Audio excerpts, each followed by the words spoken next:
अस्सलाम वालेकुम, मैं हूं दिल इम्तियाज़ और आप देख रहे हैं तख्ती ऑनलाइन। आज मैं आपको यूरोप के एक गरीब तरीन इलाके की तरफ लेकर चलता हूं। मैं आपको लेकर चलता हूं अल्बानिया, जो कि ग्रीस के बिल्कुल साथ है, लेकिन ये यूरोप का बहुत ही गरीब इलाका है। और इस इलाके में हम चलते हैं एक लेक की तरफ, जिसे लेक ओरेट कहा जाता है। बहुत गरीब इलाका है। यहाँ पर सियाह तो कुछ आते हैं, खूबसूरती तो कुछ है, लेकिन इसकी जो ज़मीन है वो बंजर है। यहाँ पर कोई इंडस्ट्री नहीं होती, यहाँ पर किसी किस्म की कोई फसल नहीं होती। और बहुत अरसे तक लोग परेशान रहे कि आखिर क्या बात है कि यहाँ पर जो भी चीज़ बोएं वो तबाह हो जाती है, जो भी फसल डालें उसका बीज नहीं उगता। लेकिन जैसे जैसे साइंस ने तरक्की की और साइंस ने ज़मीन के सैंपल्स को एनालाइज किया, साइंटिस्ट ने, तो पता चला कि इस ज़मीन में तो बहुत किस्म की मेटल्स हैं। ये ज़मीन तो मेटल से भरी हुई है और हैवी मेटल्स हैं। अब हैवी मेटल्स में आम पौधे जन्म नहीं ले सकते, इस वजह से यहाँ पर कोई चीज़ जन्म नहीं ले रही थी। लेकिन यहाँ पर एक ऐसा पौधा हर जगह पर नज़र आ रहा था जिसका कोई फ़ायदा नहीं था। इसे टफ कहा जाता है। आपको यहाँ पर तस्वीर में भी दिखा रहा हूँ, इसके पीले रंग के फूल होते हैं, लेकिन ना तो इस पर फ्रूट लगता है, ना इसकी कोई वैल्यू है, और ये एक जड़ी बूटी की तरह का पौधा है। इवन इसको जानवर खाना पसंद नहीं करते। ऐसे पौधों की ज़रूरत ही नहीं थी, लेकिन ये हर जगह खुद ब खुद लगना शुरू हो जाता था।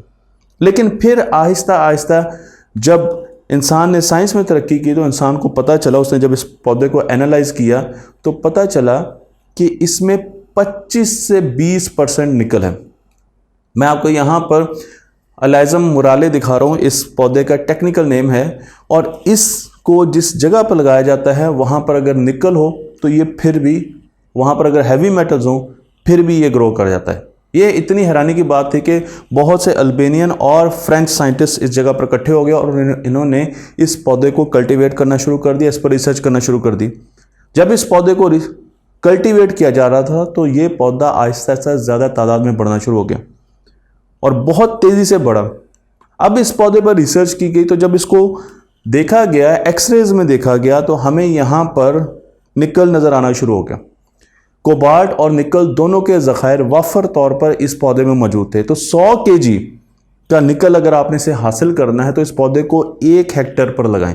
1 हेक्टेयर का मतलब है 2.47 एकड़, यानी अगर आप 2.5 एकड़ पर इस पौधे को लगाएंगे तो ये आपको 100 केजी निकल देगा।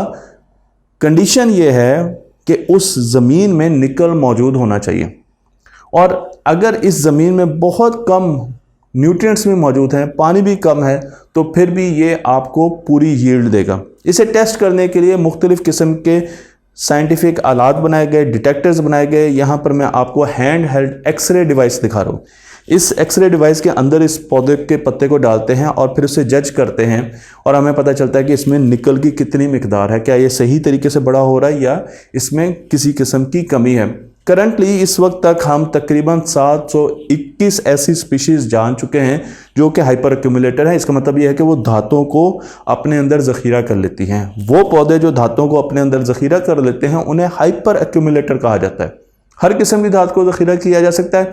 कुछ लोगों का ख्याल है कि क्या गोल्ड को भी ज़ख़ीरा किया जा सकता है, तो ये मैं बता दूं कि जी हाँ, गोल्ड को भी ज़ख़ीरा किया जा सकता है, लेकिन इस पर अभी बहुत ज़्यादा रिसर्च होना बाकी है, क्योंकि अभी पौधों में वो पौधे जो गोल्ड को ज़ख़ीरा करते हैं वो पौधे गोल्ड की बहुत ज़्यादा मिकदार ऊपर लेके नहीं आते। इस पर एक साइंसदान रिसर्च कर रहे हैं जो कि फ्रांस से ताल्लुक़ रखते हैं। इनका नाम है गुलामे, होपफुली मैं ये नाम सही ले रहा हूँ।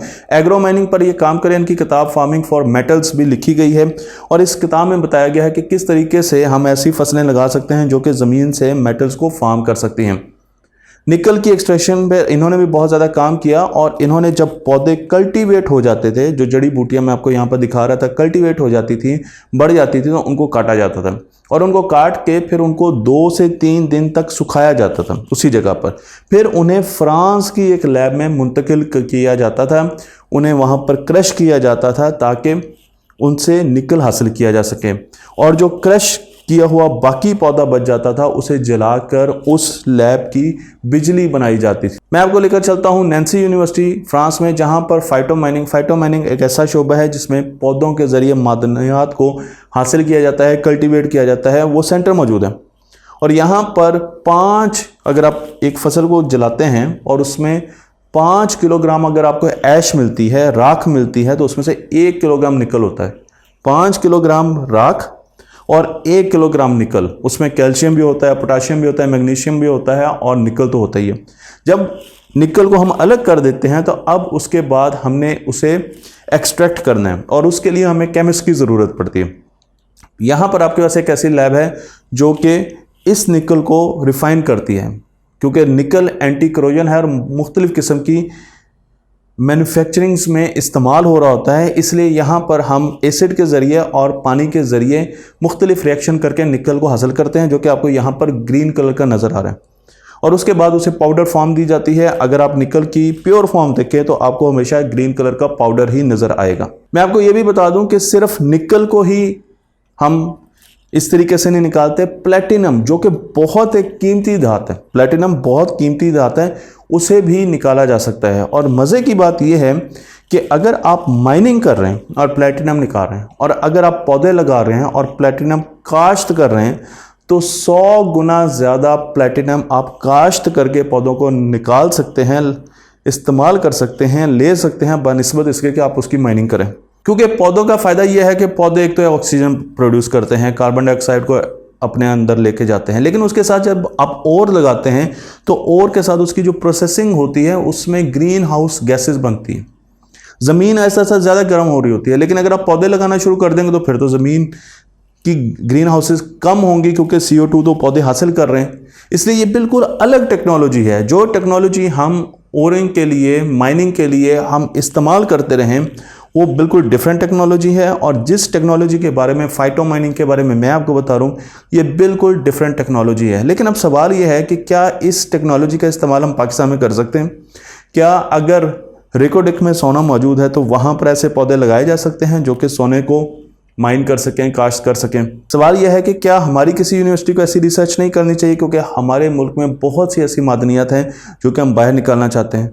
तो मुझे उम्मीद है कि यूनिवर्सिटीज़ फाइटो माइनिंग पर तवज्जो देंगी और वो अपने रिसर्च सेंटर्स में इस पर भी रिसर्च करेंगी, ताकि हम इस काबिल हो सकें कि हम पाकिस्तान में भी फाइटो माइनिंग कर सकें और जहाँ जहाँ मुख्तलिफ़ किस्म की धातें हैं वहाँ पर हम ऐसे पौधे लगा सकें जिनसे हम उन धातों को काश्त कर सकें और उनसे मुख्तलिफ़ किस्म की चीज़ें बना सकें। मुझे उम्मीद है कि ये वीडियो आपको पसंद आई होगी। तख्ती ऑनलाइन को लाइक कीजिए, शेयर कीजिए और इस इल्म को दूसरों तक पहुँचाते रहिए।